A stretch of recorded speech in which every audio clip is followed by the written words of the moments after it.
Howard Brown here. Just wanted to take a moment and address some questions that may come up about sulfur needs. A couple of questions I want to address during this short, brief video would be how much do we need and where does it come from? And to address these questions, I think there's a really nice publication out of Purdue University.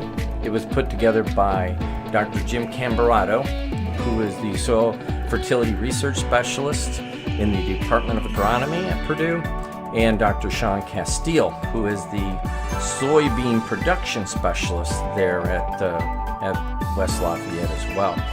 And it's well put together. It addresses a lot of the questions you may have. And if you wanted to download it and make a hard copy so you can have it to review or share, go to that website in the lower left-hand corner, and that's where you'll find it. Like this, in some cases, like with me, I like to save it electronically. That way I can share it on an iPad or a tablet as a PDF. So you can go after that either way. But it is a really well-done publication. And what the publication tells us is basically they found about a half a pound of sulfur is needed for every 10 bushels of corn grain removed, and a little under 2 pounds of sulfur for every 10 bushels of soybeans. Alfalfa is a little higher consumer of sulfur, so 5 to 7 pounds per ton of hay removed is pretty much what that demand will be as well. So if we have 200 bushel corn, about 10 pounds of sulfur is needed, and if we have 50 bushel beans, about 8.4 pounds of sulfur would be needed. With 6 tons per acre of alfalfa at a removal rate of 6, that's about 36 pounds of sulfur per acre that's needed for that kind of a crop. Now, when you look at the sulfur needs, you first think, okay, what are the sources of sulfur? And really, what were the sulfur sources, and have they changed is another way to look at it. And the answer to that question is yes, they have changed. The two sources that we commonly think of are deposition, which comes from the atmosphere, from essentially rainfall, and that which is released from the soil. Now, when we think of deposition, back in the probably 1980s and 1990s, we didn't worry much about sulfur. At that period of time, we had a lot of sulfur coming back.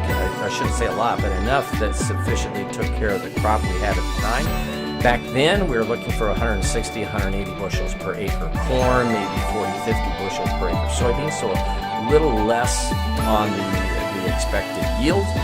And as well as we had a lot of coal-fired power plants that were belching a lot of sulfur emissions into the atmosphere.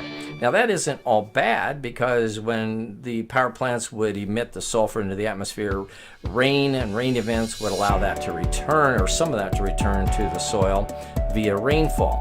But unfortunately, during that period of time also, when that sulfur was returned, there were some of the products made as a result of the interaction with water and the gases in the atmosphere that we created acidic rain. So it's really good that we did have the Clean Air Act, I think in 1972, to help us purge the atmosphere of some of the sulfurs we were putting there and minimize the damage we were doing to a lot of the foliage of trees in the forested areas, especially in the Northeast.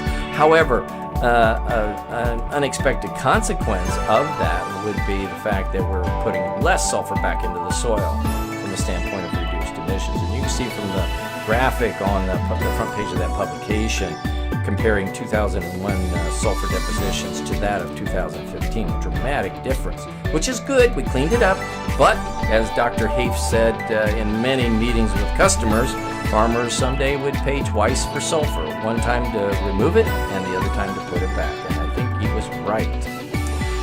So when we look at the other component, or the other source, it is the soil. And when we look at the soil, we have to look at it as where does it come from in the soil? Well, if we look at the upper profile, and that's what commonly is tested, that 6 to 8 inch layer, we have organic matter. And in that organic matter, we anticipate there's about 100 pounds of sulfur for each %. So if we have 3% organic matter in the upper 6 to 8 inches, we're probably looking at approximately 300 pounds of sulfur. Now that sounds really like we don't need much sulfur. Sulfur is considered a secondary nutrient, meaning it's needed in less concentration or less volume compared to nitrogen, phosphorus, and potassium. And so 300 pounds, my gosh, that's plenty. Well, unfortunately, that 300 pounds is not plant available. In fact, most of that sulfur is bound organically. It's tied up within the structure of long chains of carbon that are tied together, and so the plant can't have it. The only form of sulfur the plant can utilize, we refer to it as sulfate sulfur. No carbon attached with it, and sulfate sulfur is an anion. It's a negative charge. Soils having a negative charge, sulfate having a negative charge, therefore it doesn't hang around in the soils and it can move with water.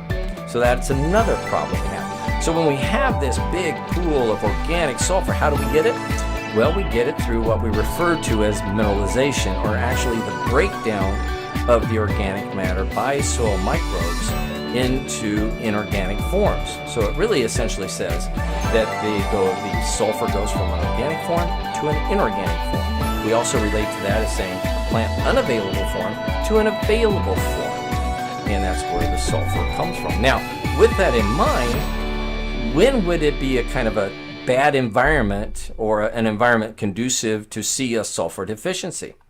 Well, if we think about it, we can set up the worst case scenario, or what we refer to, of course, as the perfect storm for a sulfur deficiency.